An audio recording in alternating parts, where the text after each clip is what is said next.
Welcome into Duval Daily, presented by GenJag.com. I'm Jordan DeLugo. Thanks so much for tuning in.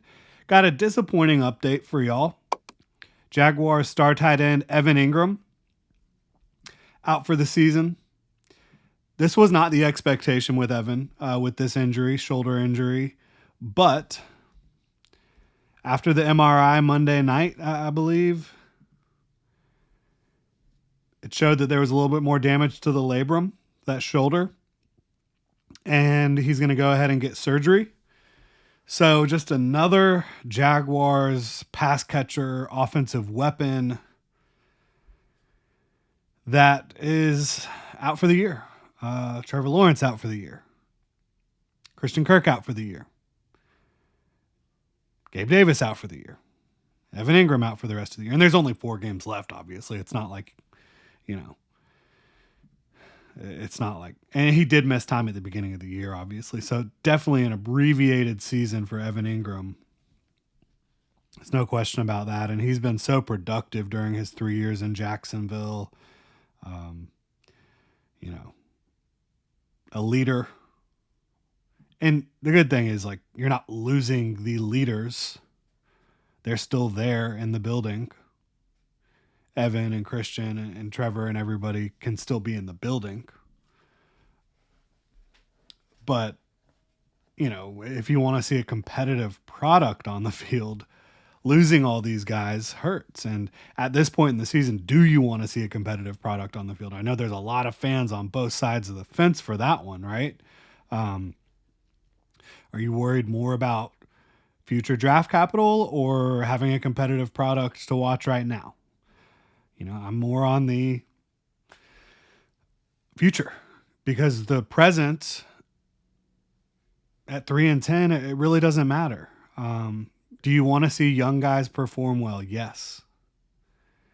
And this injury actually has an impact on potentially seeing more of a specific young player.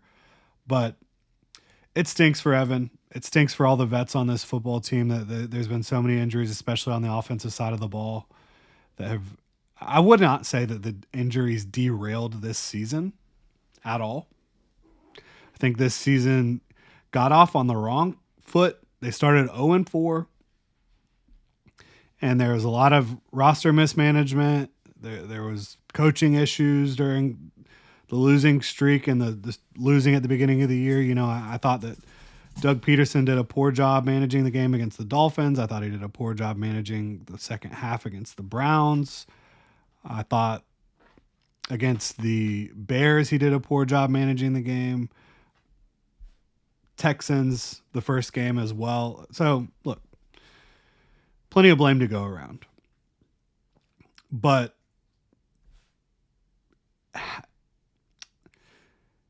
if the Jaguars were going to go on some run at the end of the year, you would have needed more health, right? If even after whatever, 1-6 start or whatever the heck it was, 1-7. If you were going to go on that run, you needed a healthy Trevor Lawrence, Christian Kirk, Evan Engram, right? And you didn't get that. So maybe they could have turned it around. I doubt it, as I've said. But Evan Engram, this is an interesting situation too, because with Evan and Kirk, I don't think they should get rid of Evan Engram. I don't. I think you can have a really, really strong tight end room with Evan Engram and Britton Strange moving forward. I obviously understand the Christian Kirk argument in a big way. If you want to move on from him because you saved $10 million against the cap by releasing him. But the Evan Engram contract, first of all, tight ends that are, his style of tight end, a receiving tight end, they get underpaid. Like, his average annual value is what?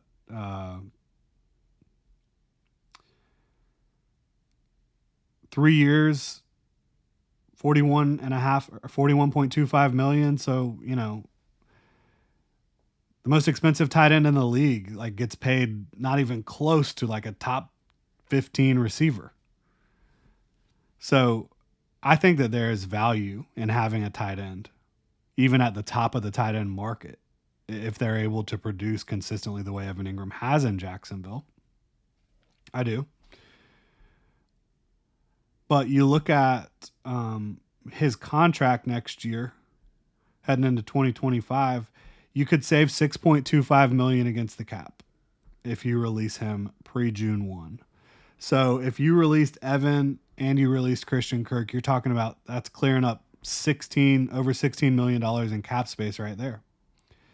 So yeah, there's certainly an argument to be made that Christian Kirk and Evan Ingram have played their last downs as Jacksonville Jaguars. I think that would be a tough pill to swallow for Trevor Lawrence going into a year in 2025 in which expectations are going to be sky high for him. That would be tough. And you have Brian Thomas Jr., obviously. I think you continue to develop Parker Washington. You have a ton of draft capital. And if you move on from Evan Ingram and Christian Kirk, to me, you got to go sign one of T. Higgins, Amari Cooper, Chris Godwin, DeAndre Hopkins, one of these types of players, like a real starting receiver opposite Brian Thomas Jr., because you haven't done that. I mean, I know you signed Gabe, his contract situation, I don't think the Jaguars are going to be able to get out of next year. I think they'll have to wait till after 2025. But you can't go into the season and say Gabe Davis is our starting outside receiver opposite Brian Thomas Jr. You can't do it.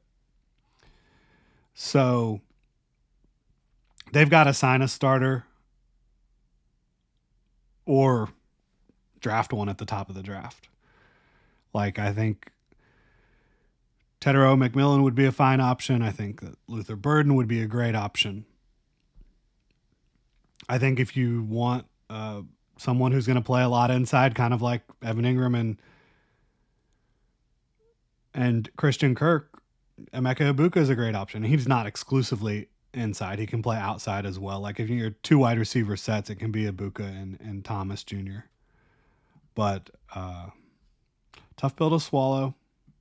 Just another difficult situation for the Jaguars this year.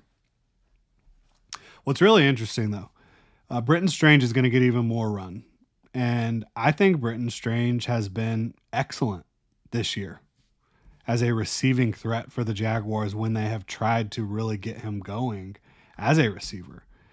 And again, the pick last year in the second round, that goes back to team building a little bit. It was a weird pick at the time. It was. But he's been darn good this year. His hands have been fairly consistent. He has a couple drops, a couple contested catches. He's caught like 70% of his targets. I think he's shown explosiveness as a route runner and as a player with the ball in his hands. I'm excited to see what Britton Strange can do. Obviously, you hate for it to come at the expense of Evan Ingram. But again, team building has just been so weird here. And I know everyone criticized the crap out of Britton Strange last year and the pick, and it was a weird pick. If the Jaguars didn't trade down, they could have taken Osiris Torrance. And that's another point we can talk about for a second here. If you're talking about cutting Evan Ingram and Christian Kirk, I think you're creating holes that you have to fill, right? And if you want to fill that in the first round, you're continuing to not invest as much as you possibly can up front. And I think the Jaguars could really use a new duo at center and right guard. And Mitch Morse doesn't have to be replaced immediately. Brandon Sheriff is on an expiring contract. But those guys are both going to be 33 this year. And you can see it. They don't have the young legs to consider, and just the power profile, the strength.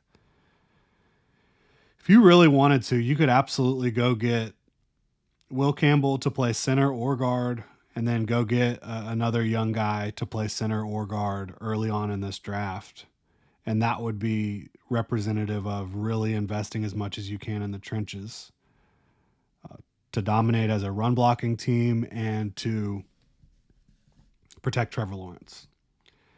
And it's hard for me to argue against that at this point. Right? So, like, would I be mad if it was Tedero McMillan or Luther Burden, and then in the second round, Tyler Booker, and then in the third round, Marcus Mbo or Armand Membu, and you're plugging in where you can. Like, I know Armand Membu and Marcus Mbo have been playing tackle this year, right tackle. I think they both have the flexibility to kick inside and play center. We did lose Parker Brailsford in the draft. He's going back to Alabama. Was probably going to be one of the best pure centers in the draft. A guy who needs to put on a little weight, and I hope he does add some mass to his frame because he could be like a top center next year. But again, that's just talking about the team building part of it. If you're talking about Christian Kirk and Evan Ingram and the ripple effects of losing two pass catchers with that high of volume. So there's a lot that goes into it, but very unfortunate for Evan Ingram. Great leader, great pass catcher. Dealt with some injuries this year. But I'm excited to see Britton Strange, and hopefully, Mac Jones gives Britton Strange plenty of opportunities. Hopefully they dial up plenty of plays for, obviously, Brian Thomas Jr., but Britton Strange, Parker Washington as well. Hopefully you run the ball with Tank Bigsby a little bit, but that'll do it here. Evan Ingram out for the season, torn labrum, getting that repaired, and he should be ready to, whether it's in Jacksonville or elsewhere. I hope it's in Jacksonville, but he should be ready to go for the offseason program. Really appreciate y'all tuning in. If you enjoy the content, please like, subscribe, hit that notification bell. You can also check out ginjag.com/shop, pick up some new Duval gear, become a channel member here on YouTube. Y'all have a good one.